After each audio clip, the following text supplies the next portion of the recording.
Okay, so hello everyone. I'm very glad here to welcome Francesca Cagnacci. So she's a researcher for the Edmund Mach Foundation, and she's also a professor at the University of Trent and currently spending a year at the IMERA, and so l'Institut d'études avancées de Marseille, l'Université Aix-Marseille. And so she's an eminent figure in animal behavior and movement ecology. She's been interested in understanding animal diversity and also movement pattern from a broad diversity of species. And she's in particular a leader in movement ecology, being on the board of the International Society of Biology, but also, and most importantly, leading an umbrella project about conservation that is called Euromammas, and that deals with many different species from small to big mammals, including herbivores or carnivores. And today she will be talking about the relationship between the wildlife and human activity. Now the talk is yours. Thank you very much, Ben. This has been an incredible presentation. I feel very honored and a little bit, in anxiety now with all these premises. And thank you very much, Simone and everyone, for having me here today. It's a great pleasure in being in one of the most eminent ecology study group in entire Europe and the world. So, I was, back to the times in which you got really anxiety for giving a talk. Come here and give a talk. Plus, thank you very much to everyone who is in the remote audience. So I entitled my talk, How Much Humanized is Human's Impact on Wildlife? To be a little bit, tricky on the terms that we are using when we look into the human-wildlife interface. That is something that has been there for a very long time. Unfortunately, maybe for ecologists that have to take into account the Anthropocene conditions, but that has become also something very much into the lines and into the media during the COVID-19 moments in which everyone discovered that there are other animals on Earth apart from humans. And so this is what we're trying to look at. I often start my presentation with this image of the place where I work, which is a completely mountainous. This is obviously not Marseille. This is my home place. It's Trentino. It's an entirely mountainous region, like many in France, and very close by as well. So it's 100% covered by mountain massifs and valleys. And we can think it's an incredibly wild place. The Dolomites are part of the World Heritage, and it's beautiful and stunning. However, if we look a little bit closer, we can find that if we start from an empty map, we can add roads. And there are many roads getting to all those passes. Then we can add forestry roads, and there is a very dense network. We can add the train lines. We can add the mountain bikes downhill, and we have more. And we can add mountain trails. And there we go. Starting from a blank page, we find the map of Trentino again. And so maybe Trentino is not as wild as we imagine if we really take an overall understanding of what it means to be right there where the rest of the habitats apart from our settlements are. And in fact, humans can go almost anywhere. This is the Brenta, one of the Brenta peaks I'm standing upon. But the questions that we are going to ask ourselves today is, what about the other animals? Where do they stay? Where we occupy very both of the environment. And of course, we know as ecologists, it's actually in the definition of animal ecology, that where there are resources there, we also find animals. So we actually can start from something very textbook-like, where we look into the resource distribution and movement of animals that are constrained by abiotic conditions. And of course, they strive for individual fitness via survival and lifetime reproductive success. And this scales up to population demography, dynamics, and we also have all the incredibly diverse interactions within the community and ecosystems.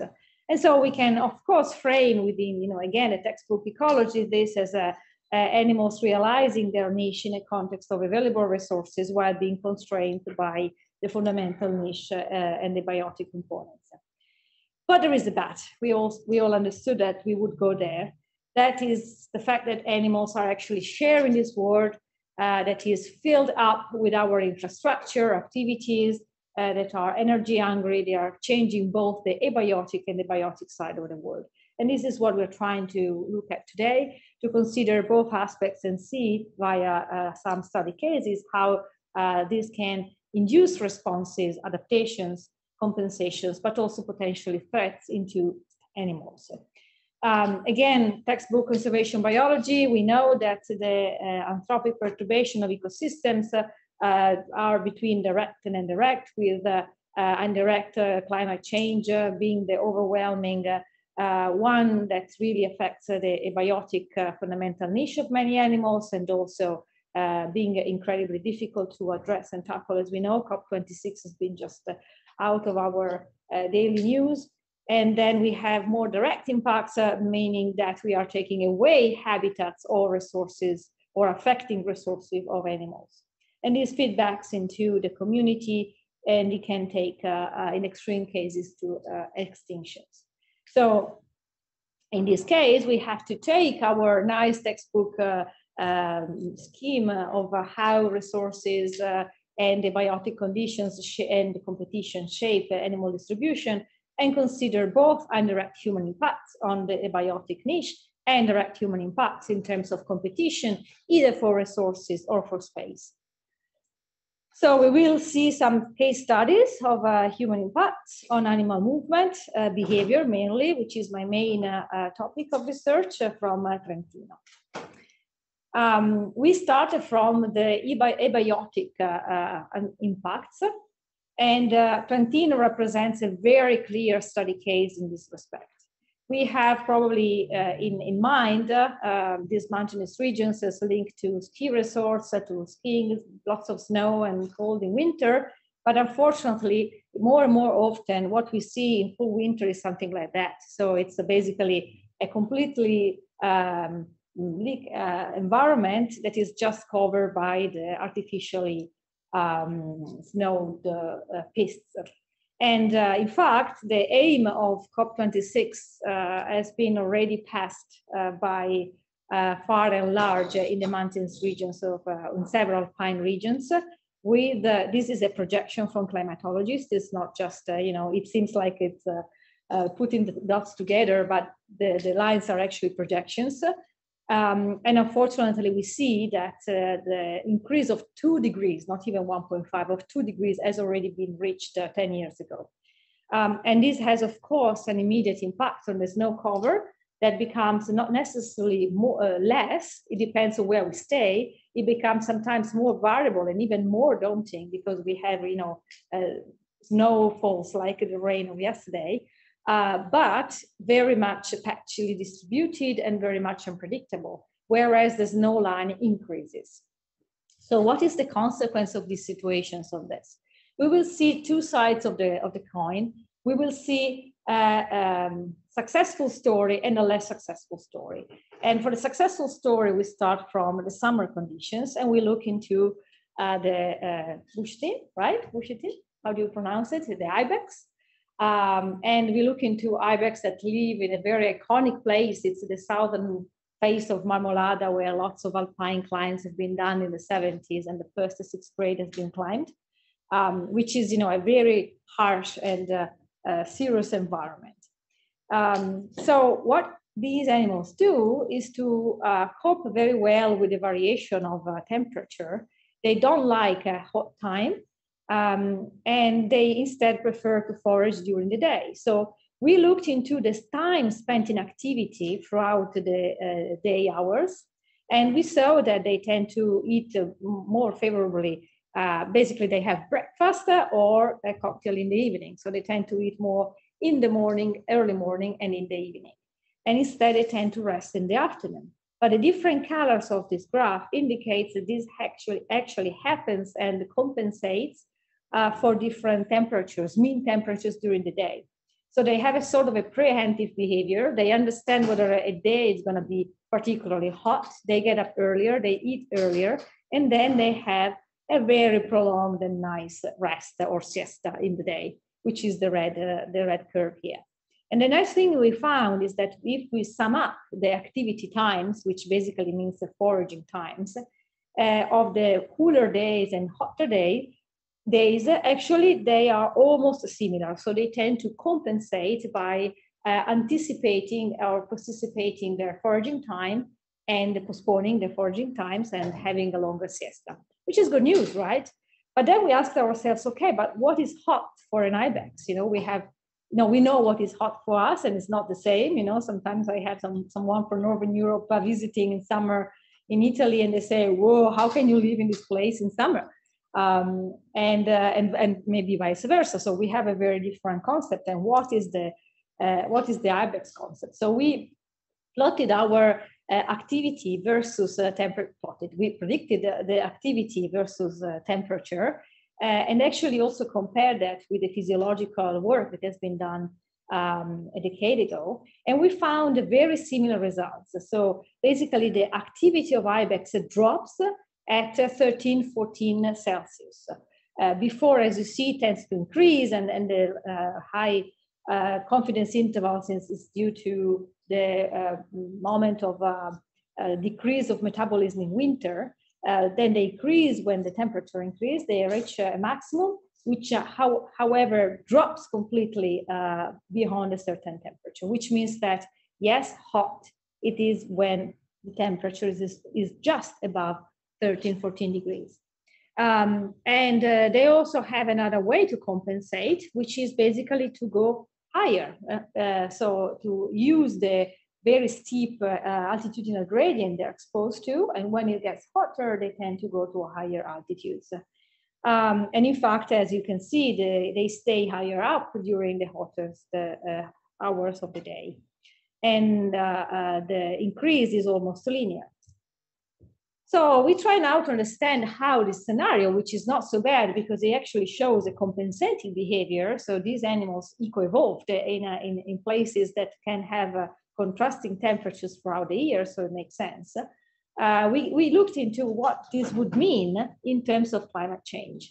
So we used the climatic scenario, and we saw that basically when we consider the increase with the temperature, they would have to increase at 25 meters every Celsius.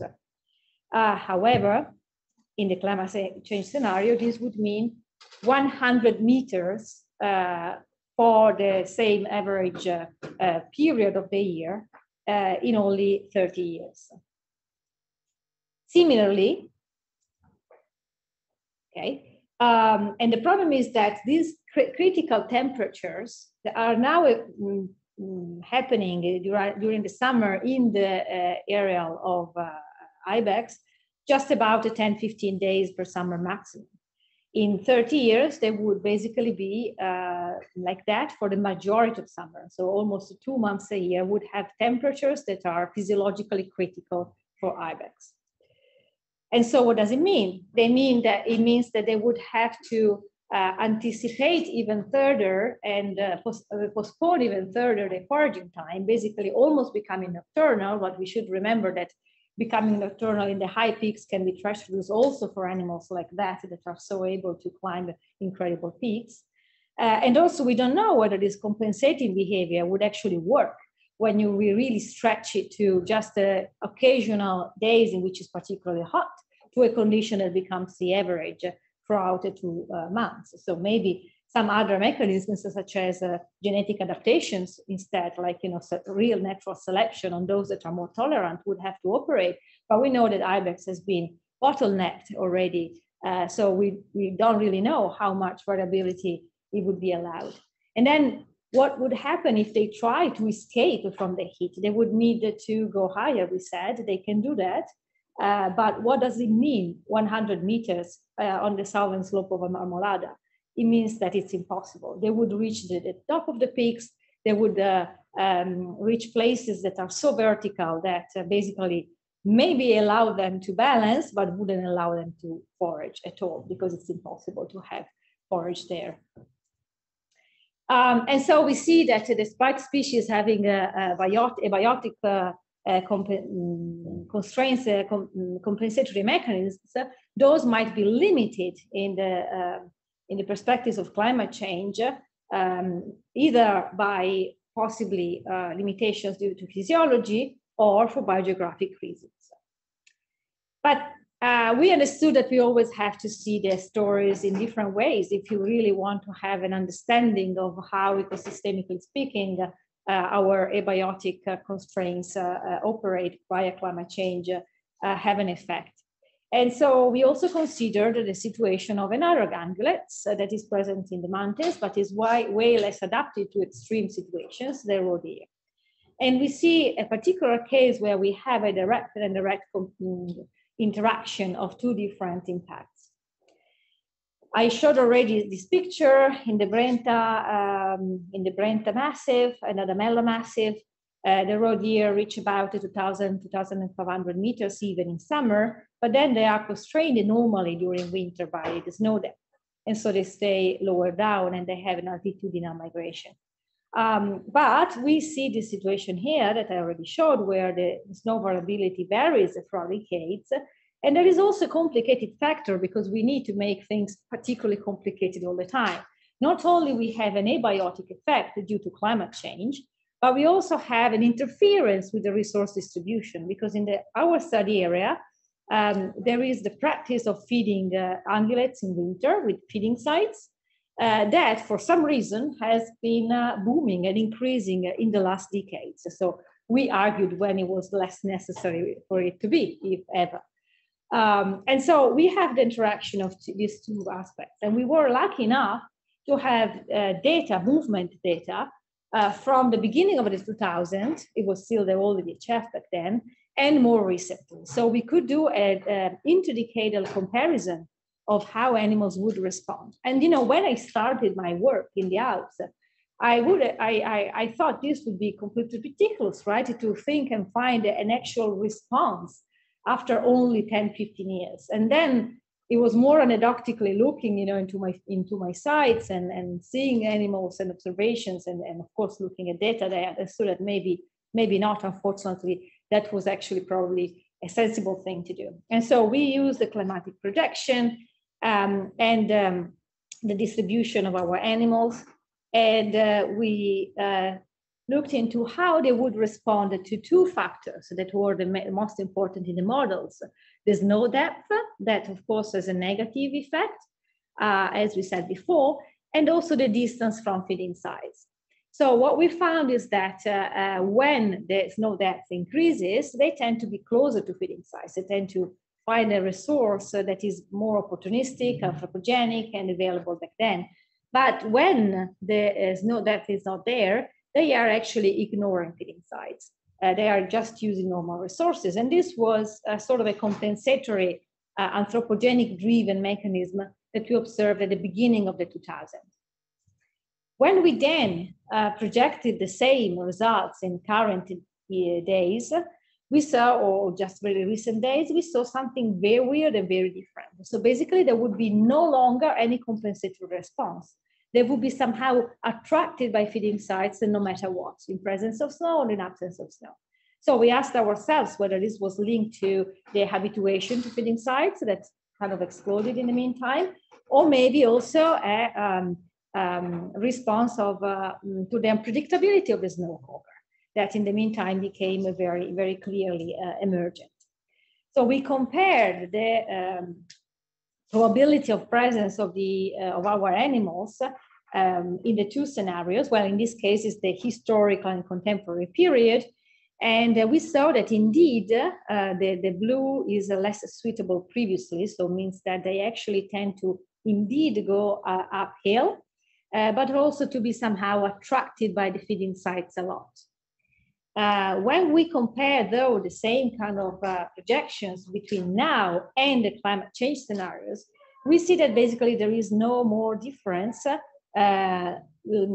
just a little tendency to go even higher up, because basically all the environment is occupied and they stay everywhere in the mountains. So they are no longer affected by the presence, from the altitudinal effect, because the projections are that there will be no longer snow cover in that area. So we can say that roe deer is a successful species, a winner species in the climate change scenario because it tracks It tracks the snow line changes, and also those show a sort of a functional response to our anthropogenic influences, which also, of course, shades the light on the fact that we are the anthropogenic impacts can really be operating at the same time in ways that we are not expecting, and therefore they can really become particularly unpredictable in their effects. And now we are moving to something else. Again, we go back to Trentino, and we see the place where our institute is actually settled, and I live myself, this is the central valley of Trentino. It's called Adige Valley, and is recognized also by the EU Connectivity Project as one of the deepest scars, ecological connectivity scars that we have throughout the Alps.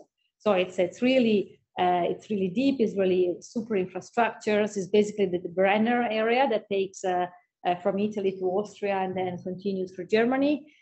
We are talking about areas that are with very high productivity, linking Munich to the central plain of Italy. And so the amount of traffic, it's incredibly busy, incredibly strong. So, that very nice picture of the Dolomites with everything wild is not exactly the way it is. And so we are moving now to more direct impacts of humans and also considering the human connectivity. Recent work has shown that animals respond to the infrastructures of humans, expressed in this case as human footprint index. This is the work from Marie Tucker that I also co-authored in 2018. It shows that as the human footprint index increases, so the infrastructured world from humans increases, animals tend to move less on average. Which means that some species move less, indeed, or some species that normally would move a lot because they need big spaces, they're basically extirpated and they're not really able to stay in super infrastructured areas. And very recently, in a study from my former PhD student, Stefan Mumme, we looked into these effects on one specific plastic species, or some specific plastic species too, actually, elk and red deer. And we compared the North American populations in the Greater Yellowstone ecosystem with the Euro mammals, Euro deer populations that Ben has introduced before. So the signs, the indications that we find is that the intensity of use, which is a measure of straight movements essentially, tends to increase as a human footprint increases. So basically animals tend to be more tortuous and they'll move less in straight lines as fragmentation increases. However, it seems that we are actually observing some reversing behavior when the human footprint becomes very high. And of course, the confidence intervals is high because we have a few populations of red deer that can stay at such a very high human footprint. And this could be motivated that the habitat patches are so small that animals need to cross anyways roads and the connectivity fractures in order to be able to cope with resources. And so we have this sort of a hump-shaped resource squared function. The other effects that has been recorded recently as in terms of animals' responses to disturbance is a tendency towards nocturnality due to the presence of humans. This has been shown with a review throughout different systems. And I just want to make you notice that you see a higher nocturnality when the human footprint is higher, and also a tendency to shift foraging patterns in very plastic and human adapted species such as wild boar. And we will see that this makes sense. In this study, instead, in Euro deer, we have seen that the Diurnality Index, so the time spent during the day active, tend to decrease as a human footprint index increase as expected, so very much in in coherence with the general study throughout the globe, but that this response tends to be flattened down by presence of hunting.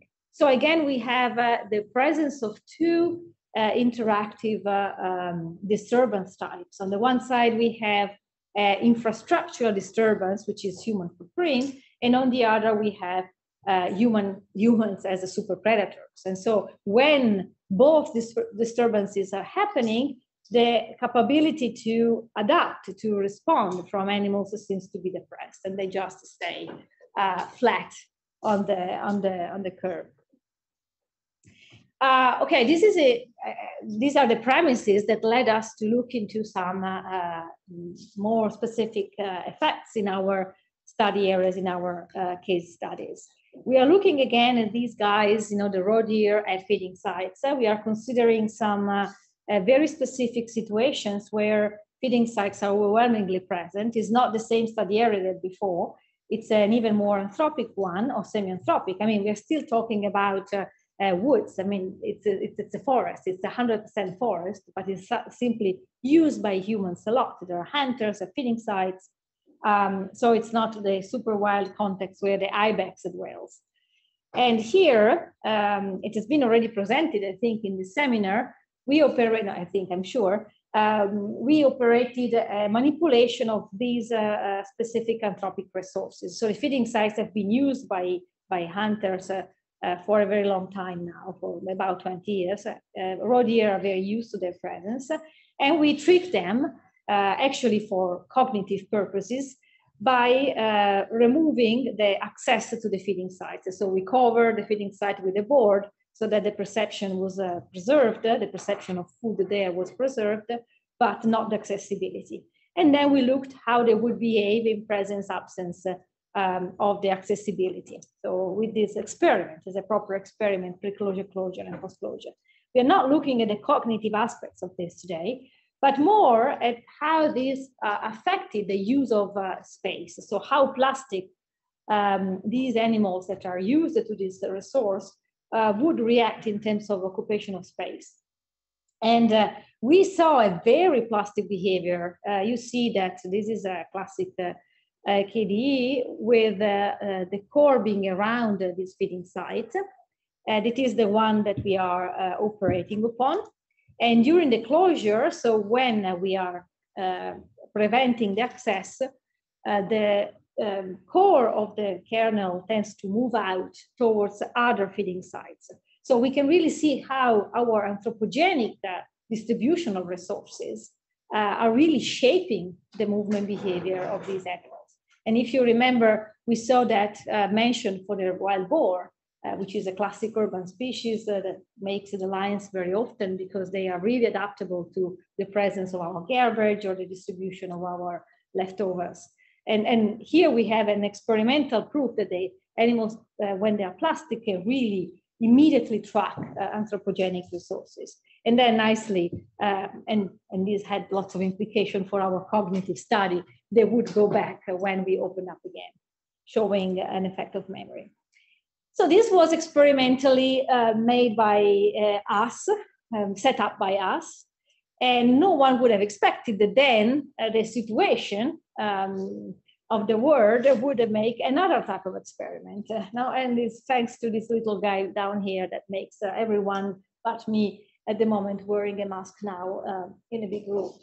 So during COVID, humans had to react with lockdowns, as we all know. We don't really have to tell anybody about this. And we immediately caught, as a group of the International Biologging Society, that this could be a very tragic situation, but also offering an opportunity to understand how animals are responding to our actual presence. And with something that was in that moment posed. And that's what we coined as anthropose. So the fact that humans for a moment just suspended their presence and activity. So in the same area where we have looked at the roe deer using our feeding sites and being tricked by us, we had some animals with the colors back then. And I'm just showing the points, locations here, because this is semi-anecdotal, since there were only a few individuals. And so we have the same scheme, right? The pre, during, and post. And during the pre-lockdown is like, this bunch of roe deer around. Then we have the lockdown, and one would say, yeah, so maybe what happens? And it's when we were playing with data and asking ourselves what kind of response we would expect. And then we plotted the post-lockdown, and we were like really surprised. So as you see, although this is anecdotal, because there is not much statistics we can do, it's only 5 individuals, you see that they are somehow restricted. So there's sort of a potential paradox effect where when the rebound of human presence somehow really pushed them back. And although, again, this is another, it makes us think, what type of responses, what type of understanding of our presence animals have. It might not be as easy as we place it normally. And so we used another tool that we had distributed in the same environment. Basically, every feeding site was monitored with a camera trap. I got a special permit to go and fix the cameras during the lockdown. I was really the only one, in miles. And I was traveling with a booklet of papers with all the permissions like this. And we could collect the pictures. And when you look at the pictures, you want to get excited and you say, wow, there are so many more animals out now in the daylight, And we saw red deer, a bunch of roe deer all together, happily using the feeding site. And so everyone would expect that there was some sort of a reaction in terms of diurnality. So we saw the distribution wouldn't really change much from the locations, but we expected that the animals would become more diurnal. So basically they would use feeding sites also during the day in absence of humans, apart from me. One day a week in a very fixed period. Instead, normally hunters would go there at all times. Sorry for the very ugly graphs, but they are literally just out of R in the last week. So they're really still very ugly, but we will fix them. So the first analysis that we did on the events of use of the feeding sites are opposing this. Essentially, animals are using the feeding sites at night in normal times, the pink, 2019. And we don't see any response whatsoever from neither roe deer or red deer or badgers. So they keep use the feeding sites at night. We see a shift of humans, because normally it would be hunters going there after work around 5 p.m. And instead, during 2019, it's only me going in the morning. But so we know what's going on there. But there is no diurnal effect. So our prediction would be that they would get more diurnal, and we don't see that. However, when we plot the use of feeding sites in general, so in absolute terms, the probability of having a day event, we see a change. And we see that during 2019, we have a seasonal effect. These are the day of the year, due basically to the occurrence of vegetation around. So it was kind of expected. But this reaction wasn't somehow controverted during 2020, when animals instead started to use more and more feeding sites during the lockdown. And the line here represents the moment in which we started to have some hints of humans' presence. So humans weren't in the woods, but they started their activities again. So they could hear, for example, the nearby quarries or some traffic. Although it wasn't allowed to be outside home for normal people that wouldn't have particular tasks. And this was kind of evident in the roe deer very much, but differently in badgers that seems not to care, just to increase a lot of the day visits, and not at all in red deer that didn't show any response. And so one would say, okay, the response is something incredibly difficult to disentangle. We can say the roe deer are very plastic species and they respond to proximate causes of disturbance, as we have seen with our manipulation. And lockdown was certainly a proximate cause of this disturbance. But instead of having a classic prediction that they would use the area more, they would expand everywhere, as we have read in the lines, that they would, enter the cities, go everywhere. We didn't see that. We saw possibly the signs of some paradoxic effect. And also it seemed that the nocturnality that they were pushed to operates as a sort of a chronic response that cannot really be changed by just a very opportunistic absence of humans. So they keep going only at night, but maybe they go more often because they have a different perception of risk.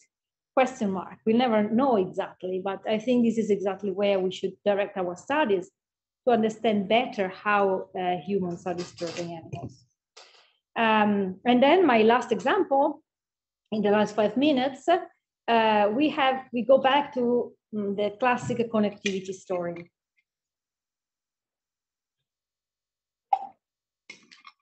This is the luckiest animal in the world, right? I mean, I really would like to be like him. I'm really resting, like basking, but the feeding site where, I used someone else's food to get my belly happy. So brown bears have been introduced in Trentino at the beginning of the 2000s. And so it was very important to see how they would redistribute in the environment and to predict how this would happen.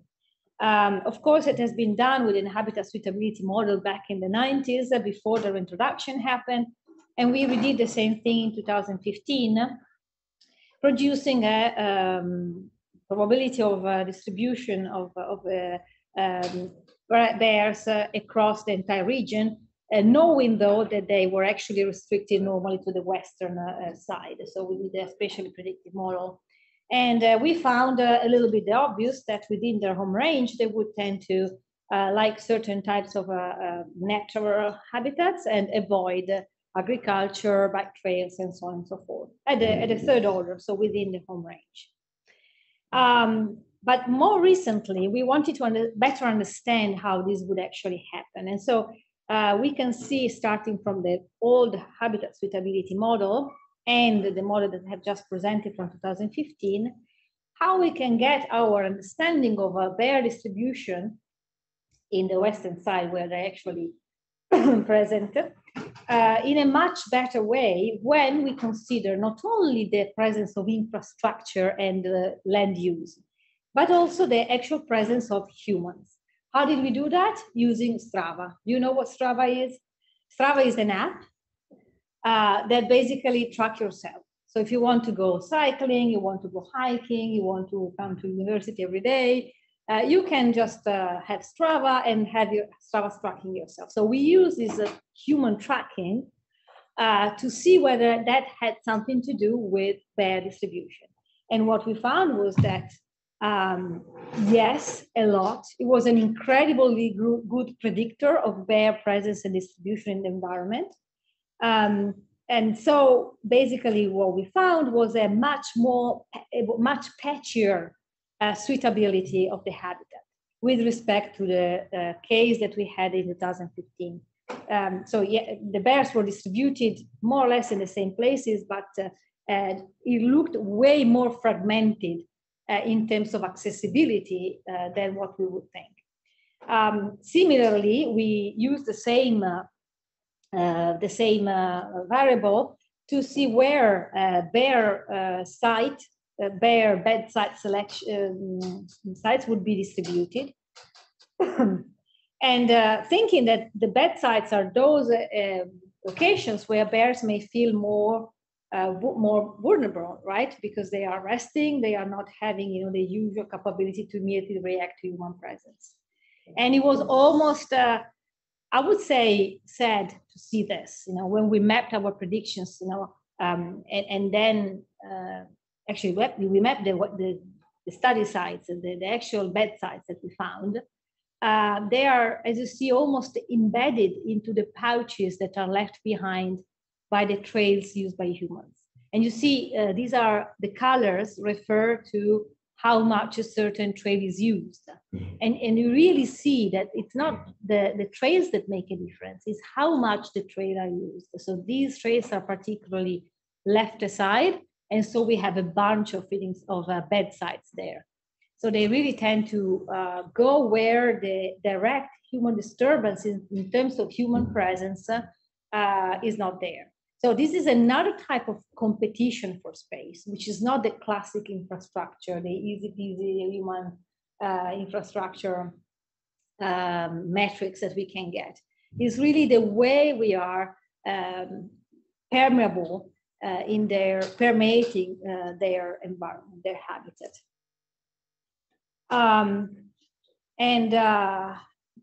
Going back to our model for Trentino, we translated that in the classic least cost path connectivity model with road crossings that would be particularly difficult to cross. And we looked into how much they would actually use the road crossings, and especially those that would be particularly important to link important habitat. Many of them were not crossed ever.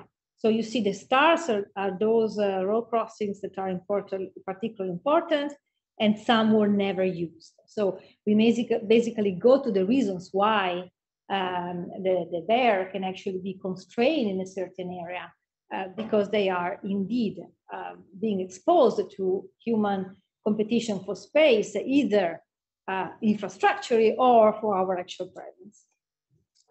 But then again, just a note, yes, this is a super recent, it's just out last week. We saw something similar in the road here, where the number of road crossing was dependent on the time of day. So they would avoid road crossings more, guess when, during the day. But this was irrespectively of the movement pattern. So would be happening in their home range behavior or also during migration. So it's not only in big movements that animals are affected, but also in the normal use of their home range.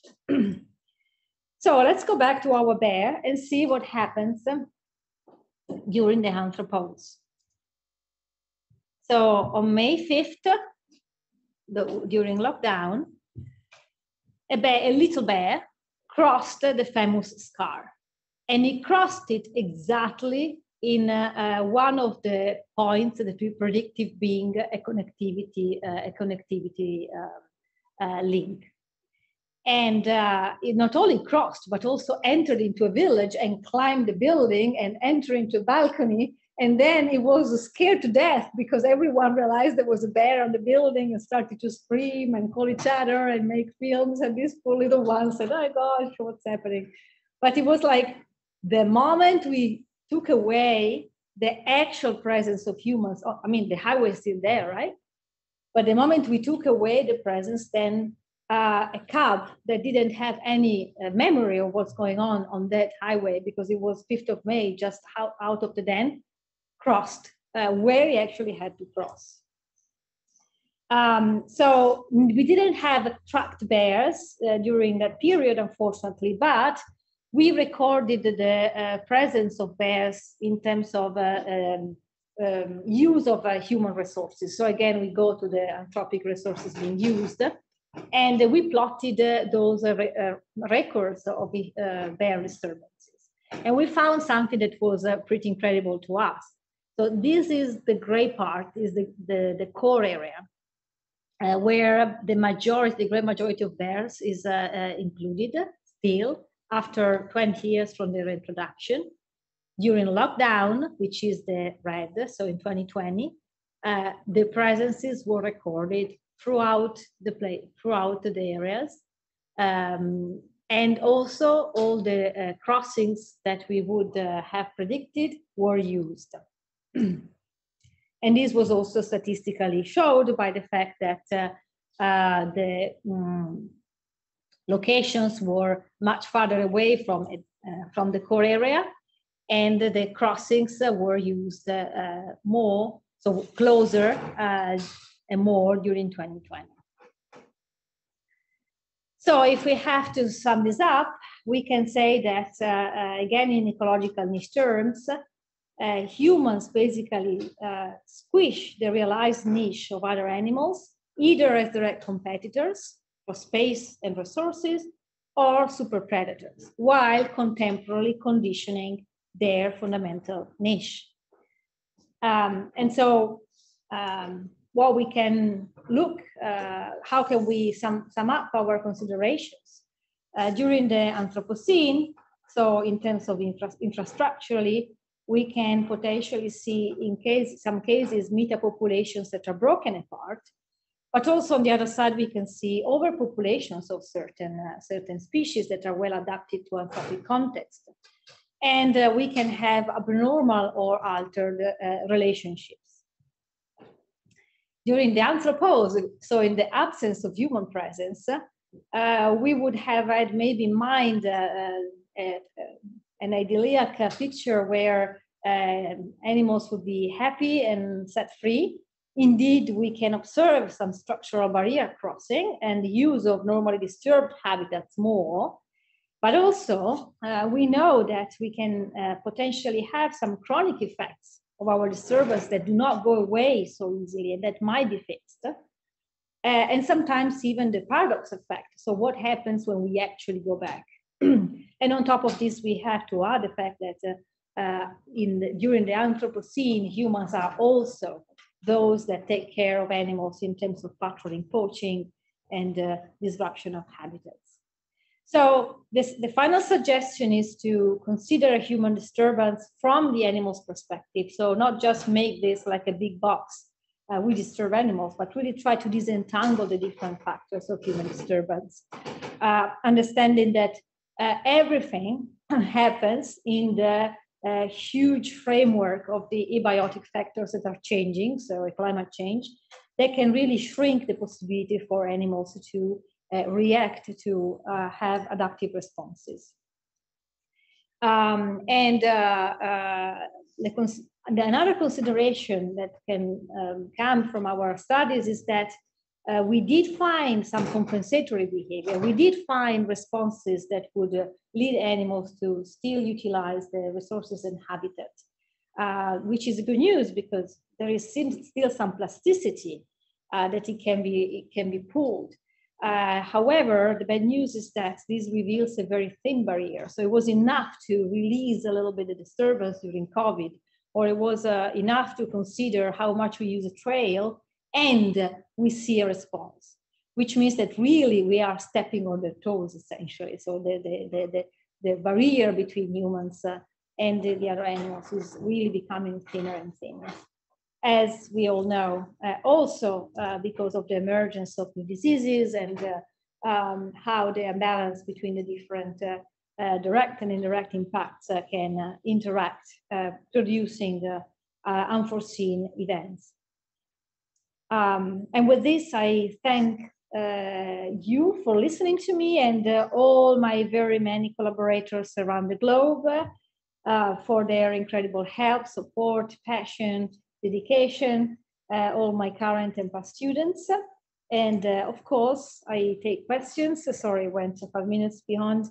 I just leave this little film that actually comes from an area in the Alps here in France, to say that they also have their very busy roads, apparently. Thank you very much.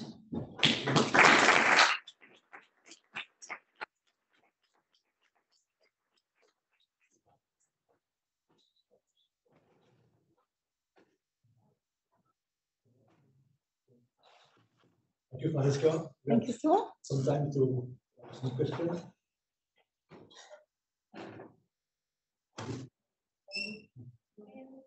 Yes? Yeah, I'm very curious what happened in 2021 with the bears, because I don't know, maybe is it possible to go back to the Yes.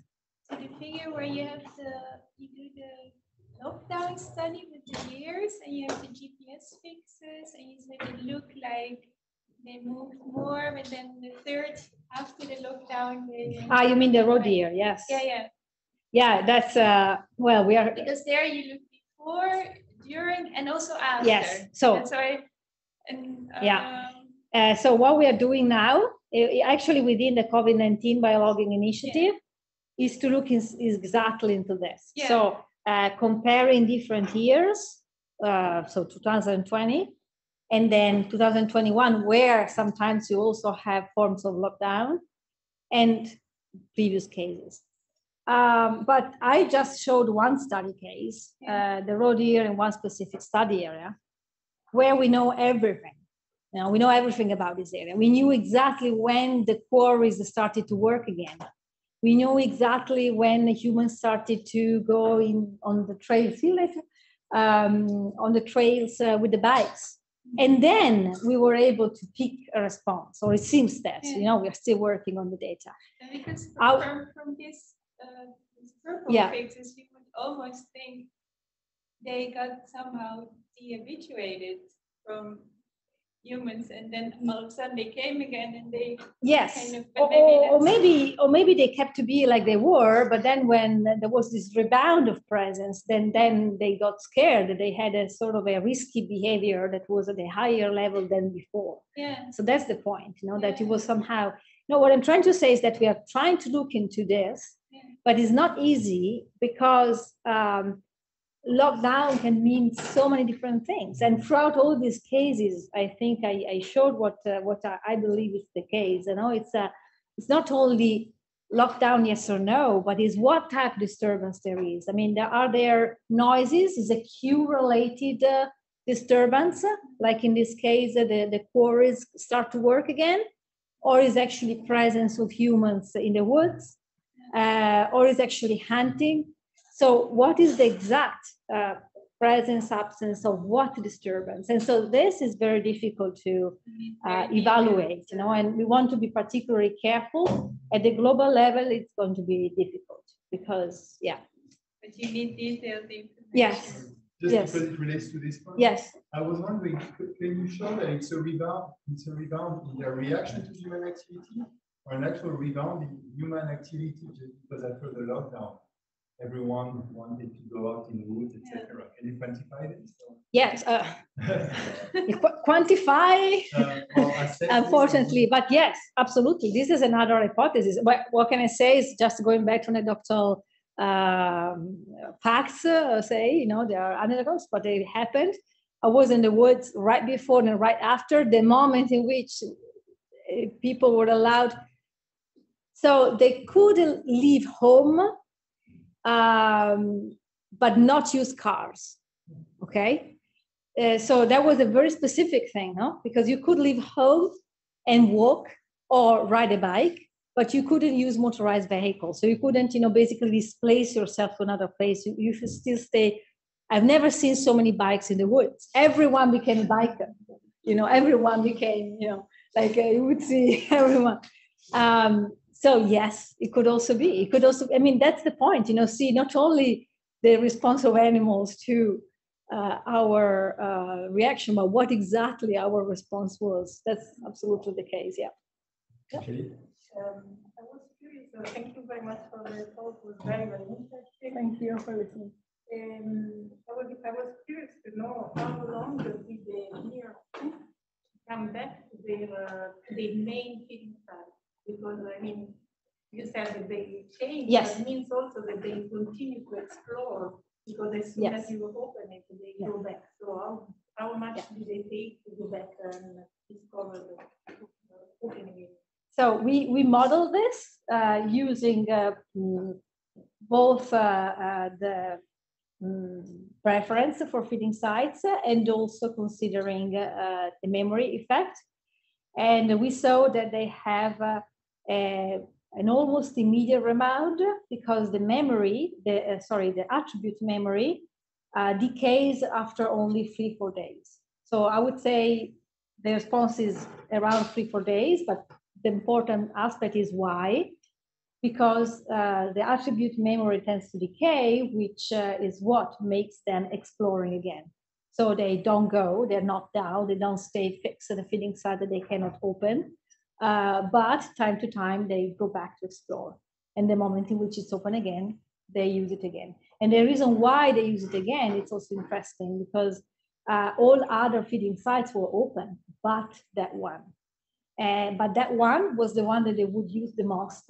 And so we envisioned a role for familiarity. So the fact that they don't only access resource they like, but they access a specific site with resources in an area that they knew very well, which again is a response to risk. Yes, but it was very quick. I mean, the decay of the memory was really fast. Spatial memory instead was decaying much slower. Yeah. And so,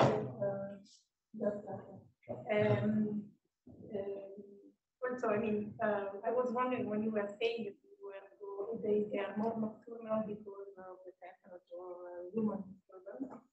But then, how do they cope with predators? Because a wolf is more nocturnal, and I know there are many there. Then I saw even the bear at their feeding site. How do they cope with the predators? Yes, so that's something that we have done in another. So in the same work that I presented for the reaction to human disturbance. And we also have, yeah, here, just here, yes, in the same work. Here we see the nocturnality and diurnality in response to human footprint and hunting. But hunting is diurnal, right? We also see how they would respond to hunting and presence of predators. And basically they tend to be more diurnal in presence of predators. In that case was the lynx, that is, the special predator for roe deer. When lynx was present in areas with the lynx, but if hunting was there as well, then they would basically leave it alone and prefer to be randomly exposed to the lynx than pretty much sure exposed to the hunters. And so again, you could see the superaddictive effect of the super predator. Because in presence of the double disturbance, their response would be in favor of the natural risk than the human-driven risk. But yes, that's a very good question because they would respond in absence of hunting and become more diurnal in presence of predators. Yes? Do these species, do you need to often refill the feeding sites? And does that change during the lockdown? Or were you running around? That's what I was doing.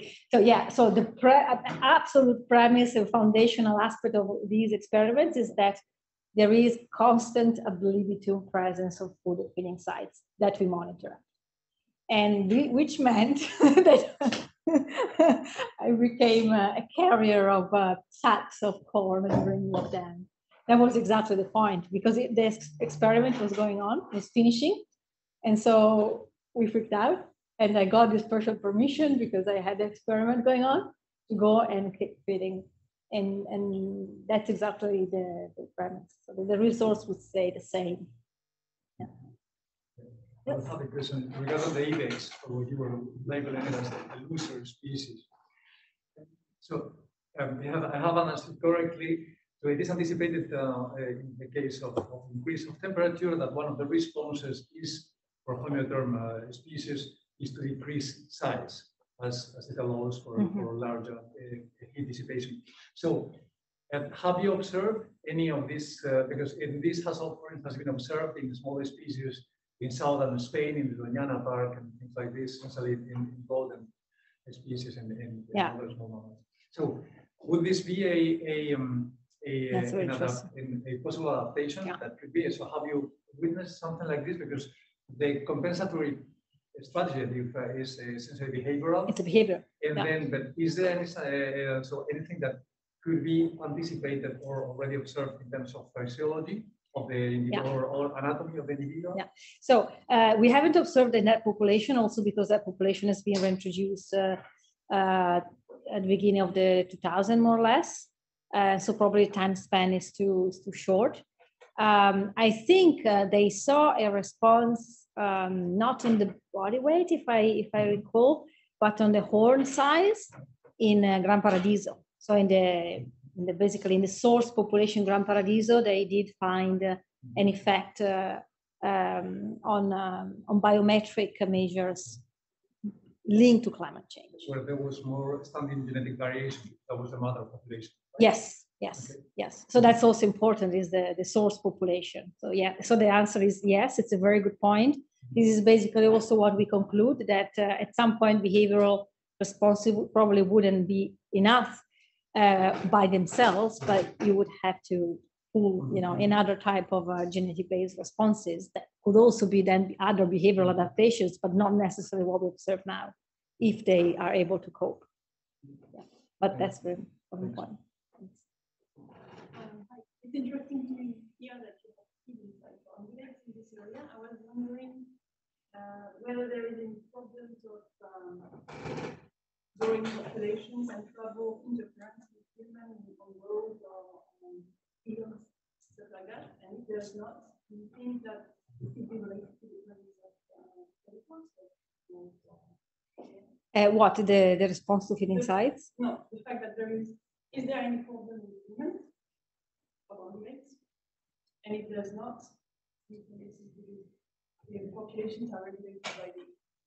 Okay, so you mean for the feeding sites? Yes. So the reason why they put feeding sites is for a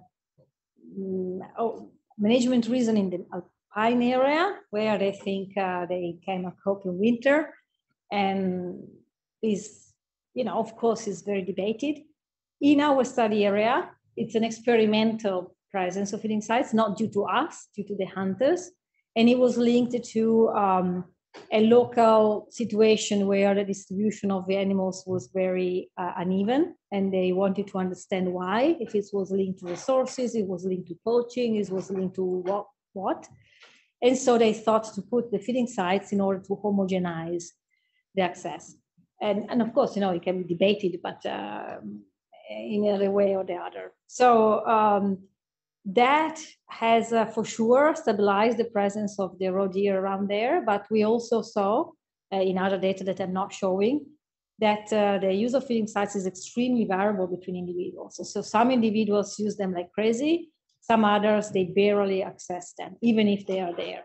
And so the effect would be probably less than expected on average for this class of species. And then it didn't really turn into an overpopulation.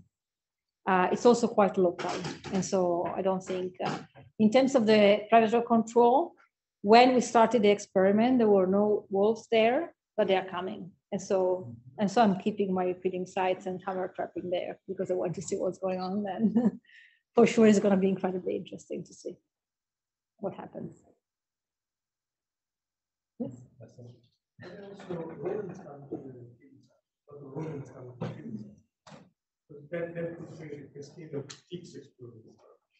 Well, I have a PhD on that. Okay. So there is a parallel study that again comes from, sometimes it's good to go out in nature, just use your eyes, come on. Why should we? Because models are, it's what makes us, our career, but sometimes it's also good to. And that's exactly what happened. No, I was about to catch a roe deer, and then I had this apodemus, this wood mouse, literally jumping on me, coming off the feeding site. And I said, of course, this is like,